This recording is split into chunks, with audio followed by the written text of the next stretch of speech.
going to tell you how Spider-Man came into being. It's a true story, although sometimes it's hard even for me to believe it.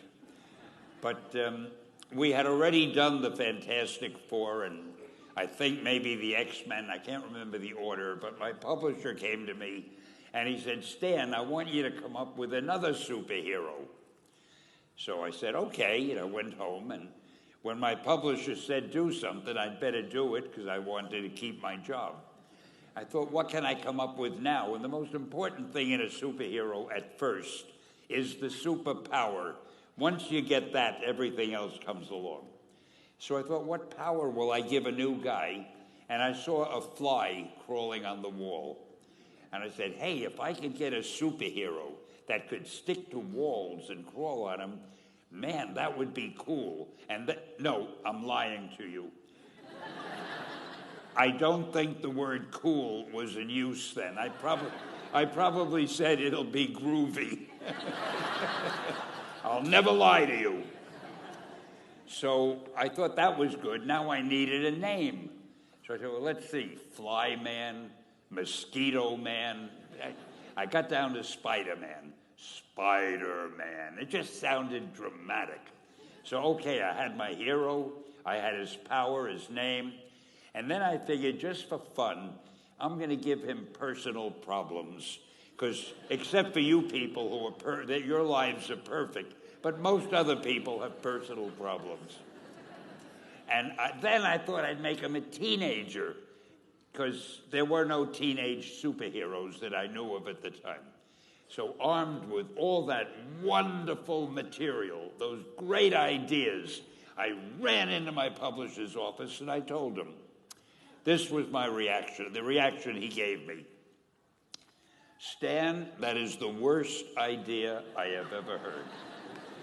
First of all, and he started to give me because he's a very logical man, very intellectual.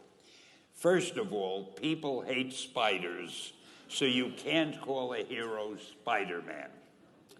You want him to be a teenager? Teenagers can only be sidekicks. And you want him to have personal problems? Stan, don't you know what a superhero is? They don't have personal problems. Well, I left the office disappointed, but obviously a much wiser man. And I couldn't get Spider-Man out of my system. So we were about to kill a magazine. I think it was called Amazing Fantasy. It wasn't selling well, and we were sending the last issue to press.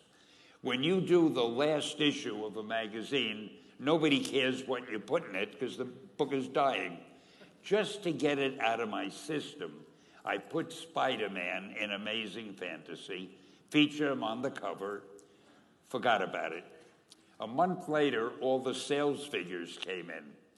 My publisher came racing into my office. Stan, you remember that character we both loved so much, Spider-Man? He said, let's do him as a series.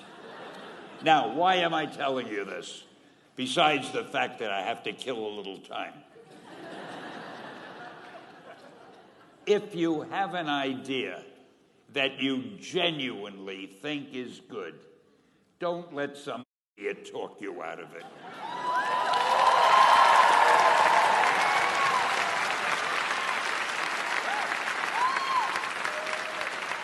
Now, that doesn't mean that every wild notion you come up with is going to be genius. But if there is something that you feel is good, something you want to do, something that means something to you, try to do it.